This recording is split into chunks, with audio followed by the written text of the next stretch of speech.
Voda. Čarobna beseda, brez katere na naši zemlji ni življenja.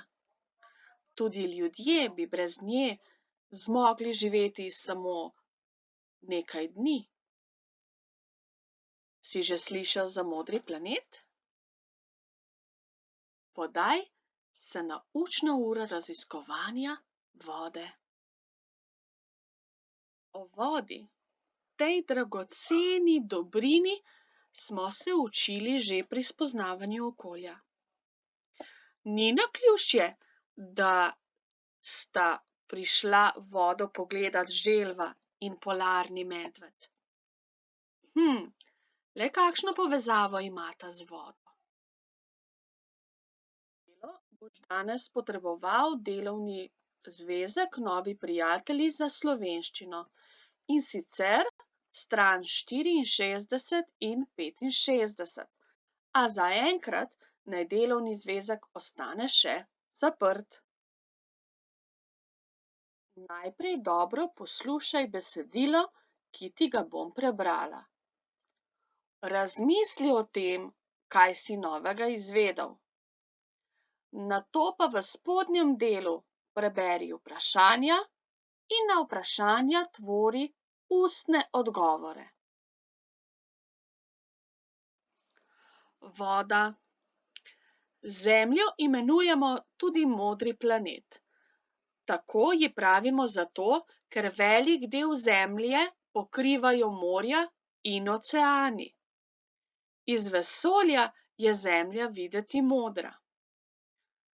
Voda je tekočina, ki jo v naravi najdemo v 3 stanjih: v trdnem, tekočem in plinastem.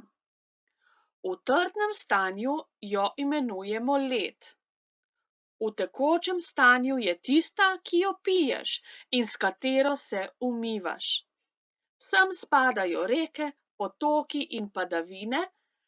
Kadar voda hlapi in se spreminja v vodno paro, rečemo, da je v plinastem stanju. Brez vode ni življenja. Vode potrebujemo za pitje, umivanje, kuhanje in zalivanje rastlin. Živali jo pijejo, nekatere v njej živijo. Mnogo ljudi na svetu nima na voljo čiste pitne vode. Lahko smo srečni, da živimo v deželi, kjer nam iz pip še priteče čista pitna voda. S pitno vodo moramo ravnati odgovorno. Upam, da si pozorno prisluhnil prebranemu besedilu. Da si boš lažje zapomnil čim več podrobnosti, bom besedilo ponovno prebrala. Voda. Zemljo imenujemo tudi modri planet. Tako ji pravimo zato, ker velik del Zemlje pokrivajo morja in oceani. Iz vesolja je Zemlja videti modra. Voda je tekočina, ki jo v naravi najdemo v 3 stanjih: v trdnem, tekočem in plinastem. V trdnem stanju jo imenujemo led. V tekočem stanju je tista, ki jo piješ in s katero se umivaš.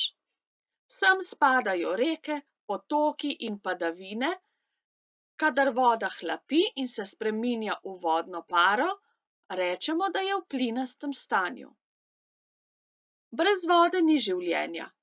Vode potrebujemo za pitje, umivanje, kuhanje in zalivanje rastlin. Živali jo pijejo, nekatere v njej živijo. Mnogo ljudi na svetu nima na voljo čiste pitne vode. Lahko smo srečni, da živimo v deželi, kjer nam iz pip še priteče čista pitna voda. S pitno vodo moramo ravnati odgovorno. Sedaj je čas, da o slišanem besedilu natančno razmisliš. Nato pa na dnu strani 64 Poišči 5 vprašanj. Preberi vprašanje in na vprašanje ustno odgovori.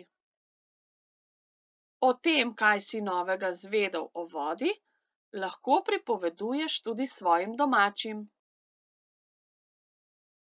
Za bralno vajo tudi sam preberi besedilo, ki je napisano na 64. strani.